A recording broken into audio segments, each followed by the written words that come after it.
Welcome in, everybody. Viking News on Demand on a Thursday night. We are here with George Yarborough, the athletic director of Humboldt City Schools. George, it's always great to have you in studio with us, man. Absolutely, man. Glad to be here. It seems like it's time stops for no man. That's right. That's right. Trying to squeeze a lot of things in, but glad to be here. Glad to be here. Yes, sir. Thank you so much for being here. Let's mention all of our sponsors, and we're going to get into some sports news and some other information that George may have for us tonight. We want to thank you all of our sponsors: One Tennessee, Baskerville Funeral Home, Bradley Owens for General Sessions Judge in Gibson County, Centennial Bank, the Humboldt High School class of '93, the Humboldt Chronicle, Lashley Rich Construction Company, Lynn Auto Repair, Ralph and Camille Jones, Tyson Foods, and the Viking Booster Club. And so there we go. We've got all of those sponsors mentioned. And, George, as always, it's great to have you in here with us today. And sports is starting to pick up again. It is, man. You know how this time of the year I start rubbing my hands together and I start getting a little antsy and a little giddy because it's a lot of things to do and I don't want to forget anything. So when I do, charge it to my head, don't charge it to my heart. I mean to get it done, but it's just so much going on. Yes, sir. You know, today, it's just, I mean, it's crazy. We got a couple of things going on, school activity-wise, and then we have some ball games going on with volleyball and junior high football. And tomorrow night we kick off with our first home football game on the varsity level, and it's busy. This is what you want. This is what you reward kids for. This is what they work hard for, and this is what the community wants to see. So I'm excited. Seth. So. Yeah, and junior high season is picking up tonight. Actually, as we're on the air right now, we're going to be playing games. We'll be playing right now. Yeah, kicking off with the Gibson County Junior Pioneers in just a few minutes. So I don't want to get you out of order here. Okay. I know volleyball is coming up as well. Now their first actual season game, has it already happened? It has. It happened on August the 16th. We went away to West Carroll. Okay. And actually, you know, they have played 3 games. Actually, 4 games. I don't know why I was thinking it was just preseason. No, so they have gotten off to a great start. And I'm looking at my calendar, and August the 16th, that was last Monday. They started out against West Carroll, and they were on the road. So they come up short against West Carroll that game. I think they were looking to I think that was a competitive game that we started out very hot. But we couldn't sustain that that momentum, and we end up losing those sets to West Carroll on August the 16th. Then we traveled the very next day, August the 17th, which was that was last let's see here, Tuesday. I'm getting my dates right here. Last Tuesday, we were at home against Gibson County. Another great display of volleyball by our young ladies. I mean, we started out hot. I mean, that first game, Seth, was probably the best piece of volleyball I've seen our team play. Leading the pack was Chelsea Brown. She's one of our seniors, and I mean, we played a great game, and I think Gibson County ended up just getting by us 25-23. As you all know, that one game is 25 is the score that you that you want to reach, and we led that whole game, and Gibson County kind of come in there and tiptoed in on those last 4 to 5 points, and they ended up winning 25-23, which built momentum, and actually they went ahead and they played and got us in 3 sets in that particular game as well. And then we went on the road again to Huntington, and that was the 19th, which was last Thursday. Huntington was just head and shoulders above us, as was Madison. We went to Madison just this past the 24th, which was Tuesday of this week. And again, Madison's one of the top teams in our district, and we had challenging competition on both with Huntington and with Madison. So we just continue to teach our girls, and we have a good number of girls that are out. Again, they're younger girls, some first-year players, but they are juniors. Some are a couple of seniors. I think we only have maybe one senior, and we have one young lady that's returning to us. based on some things, some issues we were dealing with her. She's come back to us from another school district and is eligible to play, and she is going to be she's going to prove to help us as well in the volleyball court. So we're tugging away at the volleyball court and just learning.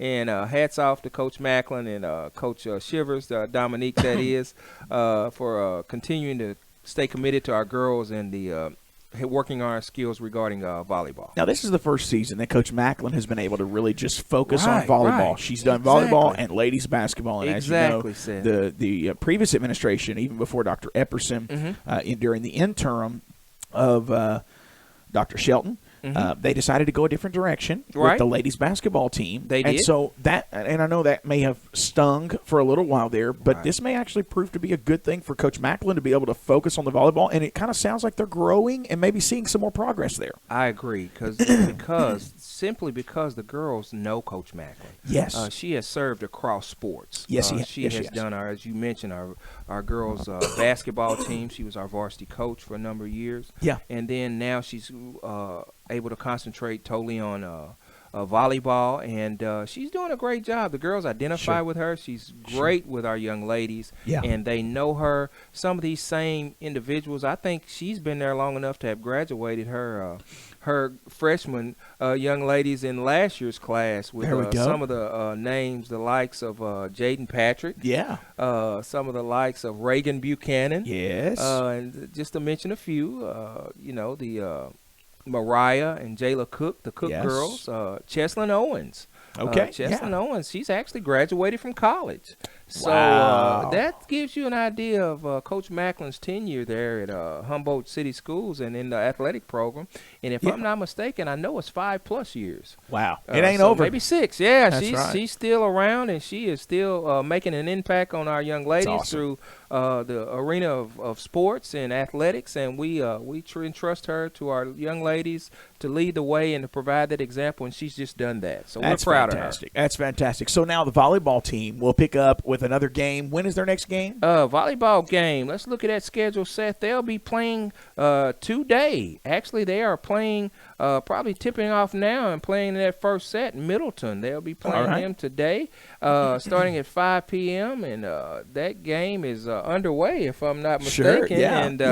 We'll just be able to report on that and tell you how it goes. Middleton is also a district opponent. So we're looking forward to competing in that game. So we're excited. If the public wants to come, we've never really said a whole lot about volleyball. If the public wants to come, what do they expect? How much does it cost to get in? That kind of thing. Okay, if the public wants to come, it is a $5 admission. We are doing paper tickets, so you pay your money, we give you the ticket. We have not explored the online ticketing process yet, but let me warn fans. That is to come. I'm going to delve into that very heavily over the summer. And as this year progresses, I will do a little bit at a time just to find out what it takes to be an online ticketing school, because as you well know, with our challenges with COVID and the variant, we're going to have to move to a non-cash accepting venue when it comes to paying. We won't be accepting cash at the door. So we're going to get the necessary approval and go through the necessary process to probably move next year, 22-23. Doesn't that sound crazy? Isn't that something? To an online ticketing process to where we don't handle money at the gate. You show us your ticket either on your phone or on your electronic device, and you come in and you go right through, and that is reconciled through the company that we decide to go with, which is the hot vendor is GoFan. GoFan is a good ticketing agency that we're looking into, and also there's a little competitor out there, Ticket Spigot. So our bookkeeper and I, we've been exploring that options of doing online ticketing, but not to move from the subject of volleyball. We are still being challenged on the court, and we are continuing to get better with Coach Macklin's focus on the volleyball team. But come on out and see us. It's the regular process of paying your money, coming through the gate, and social distancing within the gymnasium. And we are selling concessions with discretion, and we're doing all those necessary precautions to make sure that we're doing things right to provide a safe environment for our students and our fans that come to view our games. And if you say, well, man, I wish I would have known that tonight, I wouldn't go to a volleyball game. They do have another game coming up Monday night. They do. That's against Henry County. Right. So that will start at 5 o'clock Monday night. Yeah. And so, you know. And I failed to mention, tonight's a doubleheader, so you're getting a whole lot of games for your buck. You're getting a big bang for your buck tonight. Doubleheader tonight as we're playing Middleton and August the 30th, which is Monday, against Henry County, a doubleheader. So those games start at 5 p.m. Come out and take a look at our volleyball team. Sounds good. Yes, Sounds sir. good. We don't, sometimes we just forget about volleyball. I know because it's happening during other sports. It's kind of hard to give it the spotlight it needs. So sometimes you may have to remind me on this Thursday. We got volleyball to talk about. Okay, we'll do. Yeah. All right, and as I'm looking at our roster for volleyball, we have the likes of 1, 2, 3, 4, 5, 6, 7, 8, 9, 10, 11, 12, 13, 14, 15, 16, 17, about 21 girls. Goodness. Yeah, so we're rolling. And now, where does that compare in years past? Is that up a little bit? Yeah, that's up totally. We have gone, especially last year, we struggled. Yeah. Just having the 6 players on the floor and maybe 1 or 2 subs. So we've gone from 6 to 8 volleyball players, with 6 being on the floor and required to be out there, to 21 girls. Hear it. So that is in itself, that shows you the commitment Coach Macklin has taken and gotten our girls out. And let me be real clear, our girls do a lot. They cheer. They play basketball. And this is where Coach Macklin has had those young ladies across the board doing all sports, because there are no off days at Humboldt Junior Senior High School. So, we're proud of that. And our young ladies tend to continue to just chip away at being athletes, and more importantly, student athletes. Yes, definitely so. Want to say thank you for watching this show tonight. This is the school news show, and as we speak right now, we've got got volleyball going on. We've got football for junior high taking place tonight. Now, this is the opening night. Now, we had a game that was scheduled against Northview. We did. And it had to be canceled because of some contact tracing. And it wasn't a lot of positive cases. Now, we want to make sure we're very clear. Exactly. And I was so appreciative for the update that came from Dr. Epperson. I think it was last week or maybe the week before. That really put things in perspective. She told us how many students had tested positive, how many teachers had tested positive. And you're talking about 1,100 kids in the system. And at that point, only 18 kids had tested positive. And then out of all the teachers, over 200 teachers, you had just a handful, 5. Now, I know those numbers change. And there's no way she can keep us 100% updated unless she starts doing this Jackson-Madison County General Hospital daily update. I don't think anybody wants to see that daily. I agree. I agree. It's serious. It's here. We understand that. And I appreciate the efforts that are being made by the school system to keep everybody safe, to do everything we can, but also just to keep everybody in school, because we've seen, testing numbers. No, it's not being held against us. But those numbers last year were not very good. And that affects your athletics, too. It wasn't just Humboldt. It was the entire state of Tennessee. And so, I appreciate this leadership that we have and everything that y'all are doing, George, even on the sports side of things, to try to keep everybody safe. Obviously, you can't keep 6 feet apart and tackle somebody on the football field. Absolutely. And I was happy to see TSSAA kind of back up a little bit on this. They did. They were out there last year tackling each other, and then at the end of the game had to wave. It's kind of contradictory. So it just didn't make a lot of sense. It didn't at all. But we had to abide by the TSSAA governing rule there. But now they've lessened on that. We've got Junior Vikings playing, and we missed our Northview game. Are they going to reschedule that? I know there was talk about it possibly being rescheduled. Yes, that Northview game has been rescheduled for September the 30th. We will be traveling away to Northview. That is a district game for us as well. And when we have converted over to Tennessee Middle School Athletic Association, that now puts us in high school, it's the district. In middle school, it's the area. So that is our area, and we are excited about that. We're going to reschedule that game for September the 30th. We will update you on that. New schedules have been put out, and we're excited. If you have any questions about rescheduled games or anything, feel free to call the office, 784-2652. I'll be able to give you any information you need on updates, scheduling, and also go to our website. I think it's coming out in the next week's paper, the Gridiron. Yes, it is. Obviously, this game will not be in that because Right. they had to send that off way off in advance. Yeah. So, it can kind of be frustrating from a print side of things. Exactly. But that's where we here at Viking News on Demand will help kind of push that because, ours is digital. We can update quick and get it out. And so we'll try to help them out a little bit there. And you mentioned that game being away. Yeah. It was already scheduled to be an away game. Right. So we're not losing a home game. I don't want that to get started. Yeah, we're not right. losing a home game. We're just taking an away game from the front of the schedule and putting it on the back on end. the tail end, and that is correct. In middle school, you cannot play. The rules say you cannot play more than 8 games. So we have all our 8 games scheduled for middle school. Yeah. Starting tonight, the 26th. Let's do it. Yes. Yeah. Let me recap. August the 7th, that was our first week of August. Yes, sir. We did go to a jamboree. Yes. That jamboree was at Dyer in New Bern. And we played one half. We played Dyersburg, and they were head and shoulders above us, being a bigger school. And then the second half we played Rose Hill, and we handled Rose Hill pretty well. That following Thursday, that August the 7th was on. That August the 7th was on I think that was on a Monday. Yes. Or Saturday. It was on a Saturday. Let's see. And then, Saturday. Yeah, it was on a Saturday, and then we come back that Monday and we played in a jamboree in our West Tennessee Conference, which is part of the Tennessee Middle School Athletic Association. We played Halls at Lake County. That location was Lake County, and we just had our way with Halls, and shows you the progress by which we're coming to build our program. And I think we scored a total of, in a jamboree, which is an abbreviated game, we scored a total of maybe 40 points or better, and I don't think Hall scored. So we are moving in the direction that you want to see this football team move in, and the product put on the field and the fundamentals that are being taught on the middle school level. We're starting to see that come to fruition. And that says a whole lot about this team because you had quite a few move from this team to the high school team last year. Yes, you did. Or this year, rather. Big freshman class. Yeah. Big freshman class. And when we talk about the varsity team, I'll get over to the roster. Sure. And be able to tell you a little bit about what's going on with our rosters. So I say that really not trying to get away from the junior high, but for them to still be competing strong, that says a lot about this. And you've got a new coach. Let's talk that a little bit here. Let's Steven talk about Sanderson. Yes, Steven. Let's talk where did he come from? What's his background? Maybe you've never heard of Steven. Let's give you a little more info. I got a little information about Steven. Steven was with Coach Pettigrew in Milan. Okay. Steven has been to, some school in Jackson coaching football, and has a football background and football pedigree.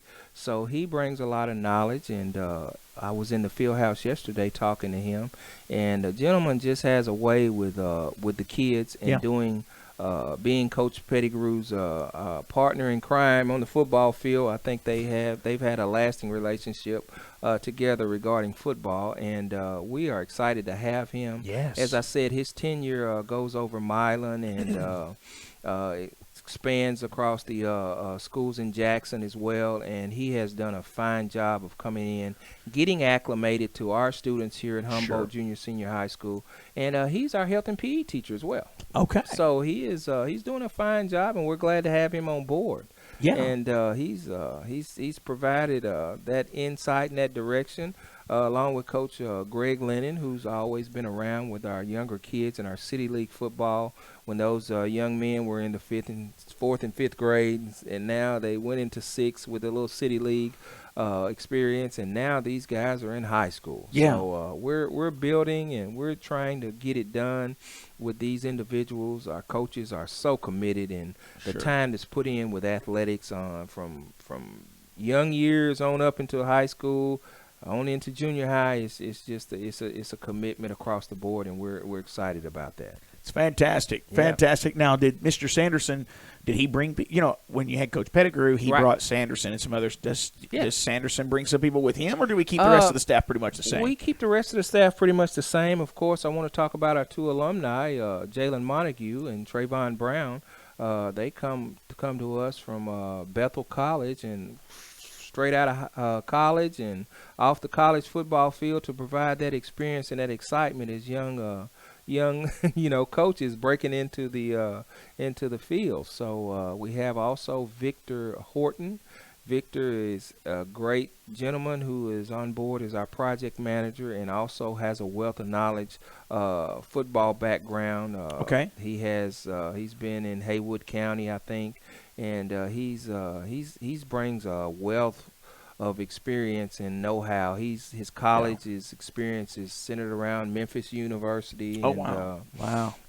I think back when it was Memphis State. I'm not sure. I talk and work with Vic every day, but I hadn't delved into his background regarding football as much as I've liked. So I'll be able to talk a little bit about that more as well. Okay. Then we have Damian Willis. Damian Willis, I think, is our offensive coordinator. He's done a fine job. And what makes this finely tuned machine run is that it's one program. Yes. It starts at the coaches you see in junior high, you'll see on Friday night at high school. Now, how does that work? You know, obviously they got to know their roles are different. Right. But how does that work? I mean, that can be challenging. Yeah, it can be challenging, but it's completely driven by the leadership of the head coach. Okay. Once Coach Pettigrew makes the assignments that he makes, and he requires the guys to be there on middle school football night. Yeah. To see different things, and as they come together in their private meetings with each group of special meetings that they have regarding their responsibilities, I think you discuss everything across the board, which makes everything unified and going in one direction and one goal when you talk a total program with football, just which mirrors our basketball program. When you see Coach Ingram, you'll see Coach Shivers, and you'll see Coach Abernathy and Coach Butler, and you'll see them all together. That's the approach our football team is taking as well. Yeah. With Coach Pettigrew, when you see Montague, when you see Brown, when you see Willis, when you see Victor, you're going to see Coach Teddy there as well, and and our kids. That's the main thing. And no disrespect, but our student athletes will see those gentlemen making an effort to be from the program on the junior high side on up through high school, and it makes a difference in what you're doing with X's and O's as well. So where I see it getting challenging, and maybe you can help me how they know what to do here. You hire Sanderson to be your junior high coach. Yes. You hire Pettigrew to be your senior high coach. But Pettigrew's going to be there tonight. What role does he have tonight? Coach Pettigrew has a completely observing role. Okay. Yeah, he'll observe and see what Coach Sanderson will need to change, the adjustments he'll need to make, and he'll share those. Does he stand on the sideline? Does he sit up top? Where does he stands on the sideline. Okay. He roams. If he sees, he doesn't really get in the way of Coach Sanderson. But if Coach Sanderson, wants him down there or may somehow get his attention to come on the field, that also is possible too, as I did see in the Jamboree. Sure. The Jamboree. So Coach and then Pettigrew flip that around. Sanderson, what does he do on the high school nights? On the high school, he has responsibilities on high school night as well. They all have headsets on. Yes. They're all talking, and the responsibility that they have as well has been given to them by Coach Pettigrew. And you have offensive coordinators, special teams. Sure. I don't really know exactly what Coach Sanderson's specific job is on the sideline on Friday night, but I promise he's there. He's there, and he has an assignment. Okay. So yeah. It's great. Well, that gives a lot more understanding to this because you hear of that cohesiveness, but how does that work? How does everybody know where to be and what to do and not overstep or step on any toes? Right. And that's a good question, Seth. And that is when we have Coach Pettigrew on the air, I'm hoping to have him. Yeah. I wanted to have him today, but it's a lot going on in our district, and he had to be there. So maybe he can explain some of these things in depth and just let us know exactly the roles and responsibilities of his coaching staff on both junior high and on high school as it relates to having one program. Sure, definitely so. Well, so we've got a junior high game tonight. Yes, sir. And then on September the 2nd would be their next game. Yes. So that feels like a little ways off, but it's actually just a week. It is just a week. Three Oaks is we'll be going away to Three Oaks. As I said, they're a little bigger than us. They're 2A, but they're in our area. So we're required to play them as the area opponent. And we will be, as you said, going to Three Oaks September the 2nd. Yeah. Three Oaks is in the Dyersburg area, and we encourage all of our fans, our parents, our community, travel with these young men and see their skills that they're working on and how they're developing as young football players, and more importantly, as I reiterate, young student athletes. They're students first, and it's the discipline piece of coming to school 7:15, 7:30 in the morning, being a student all day. Yeah. After school, you're going to the field house, you're getting fed, and then you're boarding a bus and you're going to play football. And that's a long day for a kid in middle school. Yeah, it is. And we want to emphasize that this takes it takes a village for us to keep our student athletes focused on their grades. Takes a lot of people, a lot of moving parts for this to happen, with transportation, with academics, with just getting students where they need to be and on time, feeding them, and across the board, our nutrition director, Miss Jenny, has made sure that we have meals that the coaches call in for. Sure. And it's just it's a pretty detailed process, and it takes a lot, but it's well worth it. It's challenging at times, especially when you have a volleyball game on a Thursday night, and you have a middle school football game on a Thursday night. But when you lay your head down at night, it's well worth it, because you're impacting those young men and those young women, and you're shaping them for the future. So we're excited. Yeah, thankfully it's just, you have a junior high something and a senior high thing going on, and it's not pulling your cheerleaders out, because you have, junior high cheerleaders as well. And so, it's a little tougher when it's an away game, for one of those groups, but a lot going on there. All right, well, let's move to football, high school football. Yeah. Friday night. I'll just tell you, George, I sat there and I watched this game Friday night. We come out of the gate. I mean, I know I felt for McCurry. Yeah. He's not a scrambling quarterback. He's a pocket guy. Mm-hmm. You leave him in the pocket, he's pretty good. Yeah. Grace Christian was not going to let him stay in that pocket. Right. And offensive line, I think our offensive line struggled more than our defensive line did. You look at that, and so you have to make the quarterback change to Kylan Johnson. And I don't want to sound have to. That kind of sounds negative. But they decided to make that change. And I think it really bore a necessity. If you were going to do anything on offense, you had to have a running quarterback. And so Kylan and Keaton Johnson have that connection. That you can dump that off. Yeah. Jaboris Walker, another name that kind of came out of nowhere for me. I'm sure you all around the program kind of expected that. Yeah, he's one that has developed, and he's been what we refer to in the sports world as a sleeper. Yeah. He's come through along with freshman Kendrick Taylor. Yes. Seth, I'm not so sure if we had their numbers mixed up I to think where they a were lot wrong. of the plays that Jaboris was getting credit for went to Kendrick and vice versa. Not to minimize the job that Jaboris Walker did, because he was an impact in that game. Yeah, the roster had some funny numbers, and I'm going to have to get with Coach on this, because I think it was some mistakes on the roster that we were given. It was. I want to be real clear and accurate on that. I've talked to Coach about that, and that's one of my, if you will, pet peeves. Is on Friday night, on Thursday night, we have got to get the information correct. Because here's what you're doing, Seth. You're hearing plays over the microphone, and the announcers calling out plays, and mom, dad, grandma, they want to hear their babies' names. And it's even harder, when they have to write newspaper articles. They're going from that. It's just you got to have that information correct. Now, exactly. Let me ask you this, okay? And I hope I don't start a firestorm with this question, but why do you have separate numbers for red jerseys and separate numbers for white jerseys? Firestorm has begun.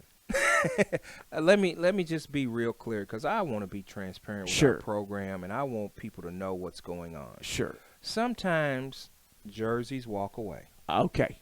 Sometimes there's not enough jerseys for a lineman. Yeah. And the series of numbers that go along with being a lineman versus a series of numbers that goes along with being on special teams, offense, defense, and the likes. Yeah. So with a combination of all those things, sometimes you just have to put together a uniform that is complete. Yeah. And a uniform that has the proper number for that proper position. Sure. Because as you well know, sometimes linemen can't be a certain number. Yeah.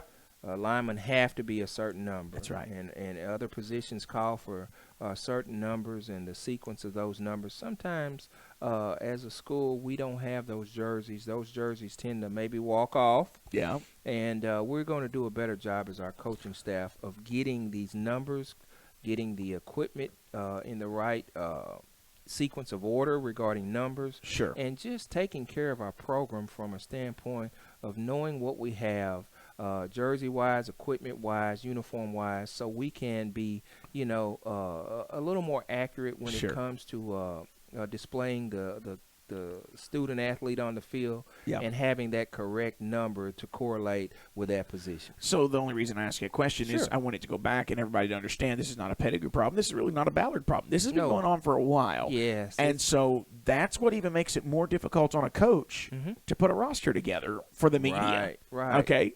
So they're having to figure out what numbers are really being worn, and then I know I was talking to Mr. Wade, and he said that, right after he had snapped a few photos, some kids had swapped rosters again. So in that gridiron, there's going to be some mistakes because those numbers changed. And I'm going to be really honest with you as an AD, Coach Reed, as the co-athletic director, and myself. He's been through it. He's lived it too. Yes. You have got to improve in the area of making sure that our equipment is taken care of. Yeah. That's the bottom line, point blank, period. Now, we have got to just take care of the equipment, the numbers, the jerseys, our uniforms in a way that's going to dictate that we have the sequence of numbers needed for years to come. And we can't afford to buy new uniforms all the time, every year. It's just not conducive for our budget and our challenges that we're facing financially. So and if you don't have this right offhand, you don't feel comfortable making a guesstimation, what does a jersey cost? Oh, I feel real good about it. Okay. Yeah, a jersey will run you between $65 and $75. And so when you're talking that many kids. Right. You're talking that many kids, you're talking about. But maybe a business is be watching this. Yeah. And you want to contribute. If they would like to try to help you out, what would they need to do? What they would need to do is they would need to call me, and I would get them in contact with Coach Pettigrew, and we would all like to have some type of sit-down and approach to letting you know our needs. Yeah. And I will say our football program is in a process of rebuilding, not just the product that we're putting on the field, but updating our equipment. Yeah. Updating our the things such as flags that we actually hold on Friday nights and that we hold on Thursday nights with football games, machines for painting and preparing the field. Yeah. Paint needed, equipment such as tape in the area of training. Sure. Our ATC trainer needs tape, and our ACT trainer needs pre-wrap. Things of that nature. We're needing to get ourselves in a position to where we have the equipment we need. Yeah. We're leaning on some of our boosters and some of our booster club and our community members to get it. Yeah. But as a personal responsibility on behalf of our program and our coaches and me in leadership roles to make sure we're taking care of that. Yeah. And keeping it up to par. And when the update or adjustments needed, going out and properly getting to the people that support us and letting them know our needs. I mean, I want to mention some of those some of these sponsors that you mentioned. Oh, yeah. They're ones that have contributed to the program. Camille and Ralph Jones. Yes. Done a fine job assisting with us and getting some things that we needed in our program. There are many more. There are many more. Yeah. But, let's list all of these because when you sponsor Viking News on Demand, we explain this quite regularly. That does not go to my pocket. That goes straight to Viking Booster Club. Right. And the Viking Booster Club, they then will invest back into athletics to keep these programs going. We got 1 Tennessee, the Baskerville Funeral Home. Bradley Owens for Gibson County General Sessions Judge. Yes. Centennial Bank just saw Miss Gamble this morning. Humboldt High School class of 93, the Humboldt Chronicle. Lashley Rich Construction Company. Lynn Auto Repair. Ralph and Camille Jones, Tyson Foods, and the Viking Booster Club. Yeah, so a special thanks to all those individuals and the ones that that haven't been mentioned. We're making a visit today to one of the local businesses here. Sure. The one that has made an appeal to us, and that's West Rock. So, all right. Yeah, we're just wanting to know. It's been a while since they've done much. So that's awesome. We're looking to get to these community partners and let them know, hey, we appreciate your assistance. There are some needs. Our football program did get into a pretty tough situation with needed items, operational items, and we're on the move to rebuild all of this. And as I said, we're not only rebuilding the product and the product we're putting on the field, but we're also rebuilding the entire program, and that means from equipment to personnel, to things that are needed, uniforms, and across the board, the whole program. It's a programmatic, program-wide rebuild that we're experiencing. Yeah, and so we just I don't want to be a downer today. Just want to be honest with you about what's going on, folks, and we want some help. And if there's anyone that's able to help, make sure you contact Mr. George on that. Absolutely. So we've got a game last Friday night. What was your quick takeaways from that game? Grace Christian. Yeah, 45-24 was the final. Yeah, 45-24. Stuck around early, did what we needed to do. Crucial mistakes that were made that cost us a couple of cost us not the game. Right. Ultimately, it did. You can say it cost us the game, but keeping that game close and competing, that was the takeaway I'm going to bring from this. Yeah, stole the momentum. Yeah.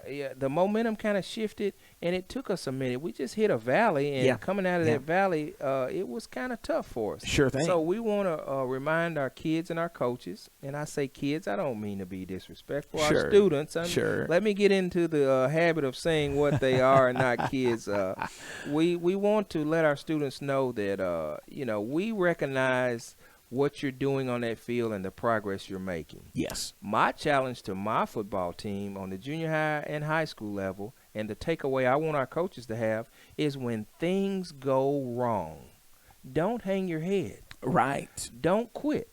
Right. Sometimes that little instance that you quit may mean that you have separated yourself from a 2-point deficit to a 22-point deficit just because you hung your head for a couple of possessions. Yeah. So that's my challenge to our student athletes. And they bounce back well. They bounce back well. But in those times, because life is just like that, especially when you guys get out of Humboldt High School, you're going to encounter some days to where, hey, things aren't going to go well. That's right. Same way on the football field. They don't go well, but you don't quit. You just make those adjustments. You don't hang your head. You come back a little stronger and a little tougher. Yeah. So X's and O-wise, I know we're doing the things that we need to do. Sure. I think our problem is, and I don't want to deem it as a problem or tag it as a problem, but I think our challenge is continuing to encourage and keep kids at a level of competition that when things go bad, we're not down and out. We can make a comeback, and we can, through adversity, continue to compete. That's right, and it was good. It was good. I was very happy with the product on the field, and I know you refer to some mistakes. Yeah, seemed like some false starts got us there. Yeah, false starts got us. Interception or two. These are things that are going to happen. You're going to have a flat tire in life. That's right. If you don't, that's right. You're living the best life. Yeah. You're going to have some things that pop up that just aren't part of the plan. Yeah. So same way with football, and I want to encourage our kids to. And I said it again, I want to encourage our student athletes, hey, keep moving through adversity because that builds a stronger person. Yeah. And when you come out of that adversity, sooner or later you're going to come out on top, and you're going to start putting those W's up there when you feel like, made a mistake, need to bounce back and compete, and you never know where that road takes you. And I think my observation is we can be a good football team and be a competitive football team late in our season. So that's my challenge to my football team, to my coaches. Yeah. I just like for them to continue no matter how tough it gets. No matter if we're losing, we hit a little valley. Life is not going to be all peaks, and we're not going to be at the high. We're not going to be on the mountaintop all the time. That's when right. We're playing football, when we're in life, when we're in the classroom, when we're just going through life. We just gotta I think the best people are made when they are experiencing challenges and they are experiencing adversity. Because the old saying, you fall down, you got to get back up. That's right. Get up. 45-24 was the final. Yes, but, yes. Very happy. I got on my soapbox. That's Sorry okay. about that. No, that's fine. Third quarter was tough. Yeah, it was. Fourth quarter we kind of rebounded, but a little bit too late. And you dug a hole. It was hard to get out of. Right. So better luck this Friday night as Brewston Central or Hollow Rock Brewston, however you want to say it. You know, so many different names for that school. It is. Now, this is not a region game, right? It's not. It's not a region game. They're single A. Mm-hmm. But they're Region 6. Region 6, and, single A. So we don't play them very often. No, we haven't been. No, we haven't. To my knowledge, as tenure as athletic director, I've never played Brewston Hollow Rock. Now, I'm going to tell you what I did do. I did travel with our City League team when Greg Lennon and Barry Britton was with City League. We went down to Brewston Hollow Rock and played their 4th, 5th, and 6th graders. Uh-huh. And that was when some of our freshmen now were in the 4th, 5th, or 6th grade. So that has been some time ago, but I do remember that specifically because I drove the bus. Okay, yeah. I drove the bus. And from my experience in going down there, we had a good time. Those young men, they competed, and they won, and they had their way with Brewston Hollow Rock. Yeah. So we're looking to see what happens tomorrow night. With the Vikings as they take the field. Kickoff at 7:00 p.m. That's right. We'll have the likes of our broadcasting crews coming in. Brewston is going to bring an individual in that will do radio and maybe video. All right. I've corresponded with him. Of course, our Viking News on Demand, we're getting a plug from them. Go Vikings. Thank you for Seth and his commitment.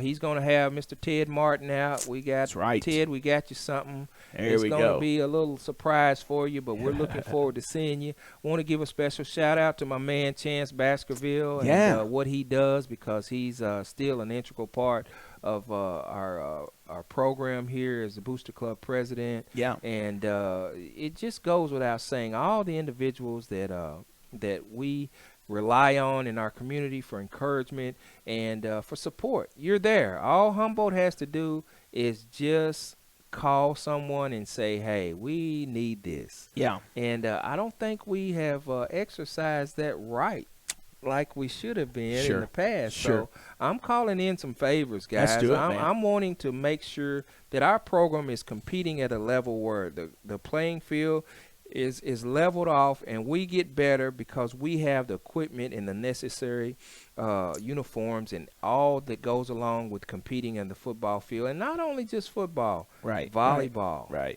baseball, softball, and basketball. We're going to be we're just going to be getting with Chance Baskerville, and we're going to be just looking at opportunities and ways you can help us and we can get where we need to train our student athletes and to do what it takes to keep them at least playing a level field that's even with everyone else, if not a little step above that. That's right. So thank you to everyone, our sponsors, and come on out Friday night. It's going to be a big night. I'll be calling our chief of our fire department, Mr. Chester Owens. I'm going to be calling you. I have a little request for you, young fella. Uh-oh. So I got some things that I hadn't got to yet, but it's a laundry list of things that we need to ask for just to put in place so our kids can be encouraged. Now, did you see all the excitement at Grace Christian when a touchdown occurred? Oh, yeah. Shooting fireworks. Took me a few touchdowns to get used to that. Yeah. We were jumping over there on the little deck area that they set us up with. Yeah. Hospitality was awesome. That's the type of atmosphere I want to move to. Yeah. And I'm going to get there. Yes, sir. They had drinks for us on the sideline. Oh, man. When I say drinks, that legal beverages such as Coke, Diet Coke, Diet Dr. Pepper, and water. Yes, they had us set up really well for your media, for your individuals broadcasting the game. And the hospitality was great. They fed our kids there. On the way, they fed our kids afterwards, and we were excited about that. So I'm not saying we at Humboldt are going to do that with all teams, but we will start looking to a more hospitable approach to how we treat our referees. Not that hadn't happened. Now, don't get me wrong. We're not saying that we haven't been doing these things, but what we are saying, we're going to improve upon those things, because people that support you, you have to, the old adage, we have to take care of the hands that take care of us. That's right. Yeah. That's right. Well, from last Friday night, Region Scoreboard, as we said, Humboldt fell to Grace Christian 45-24. Right. Union City pulled out that big win against Lake County. They did. 30-24.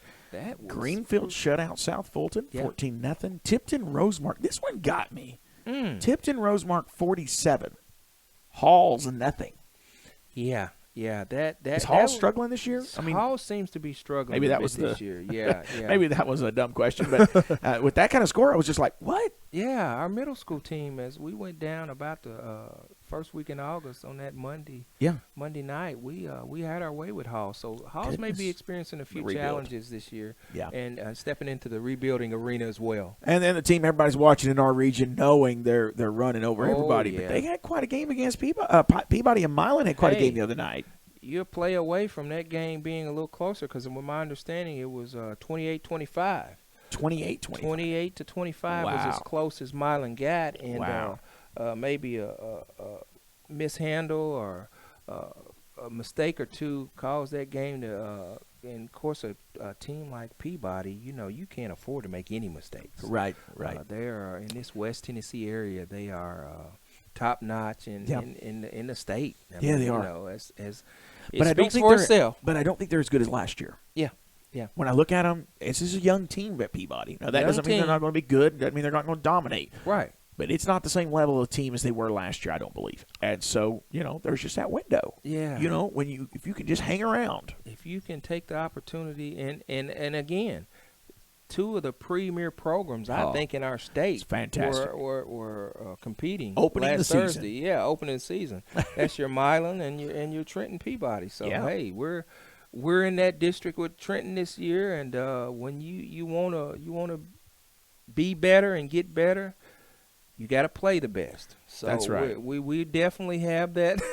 We have that opportunity to play them, and it will give us a snapshot of our team and what we need to do and where we need to get to. Sure. Friday night this week, kickoff will be 85 degrees and sunny skies. It's going to be clearing out. Probably about the time the game's over. We just have dropped below 80 degrees. So a little warm, but I think it's going to be conducive for good football weather. Yeah, have you heard? Because we did have a couple of people get banged up. Looked like a couple of our players might have run into each other. Are they going to be okay for this Friday? We have one that's out as a result of that collision, and he's one of our linemen that we're improving. So hey, Shoots, get better, man. We're looking forward to getting you back if at all is possible, and we're wanting to put you back on that line so you can take care of business. Yeah. But our injuries, they were minimal. We had, of course, they're all banged up a little bit, having traveled and gotten out there and competed. Had that one incident with one of our linemen, but we're on track to, I think, bounce back,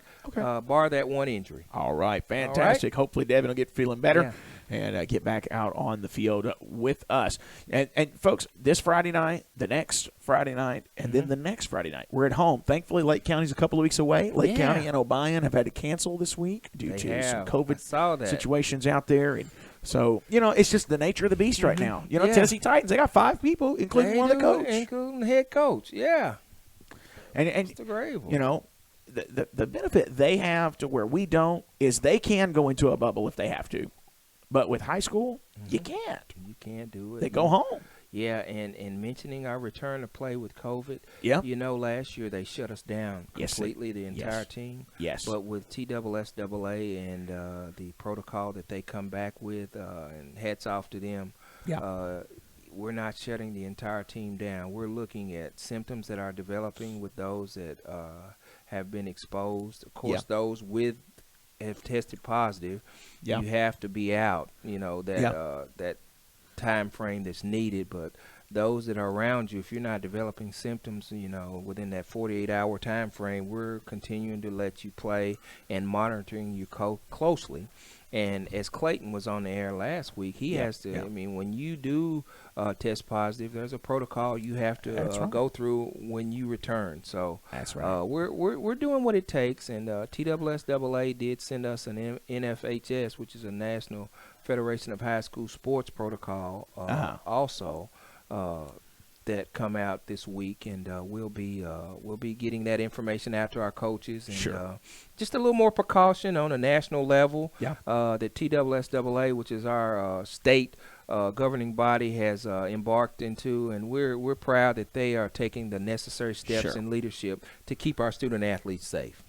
Yes. Anything else sports-wise that we need to cover tonight? I think we're good, Seth. I know we've rambled a little bit, and we've talked. Everything sports has been discussed, but I want to throw up just a few things that has occurred and that's going to occur. Let's do it. Monday night, we had our Education First Family Workshop. How did that go? That went great with Miss Angela Reed.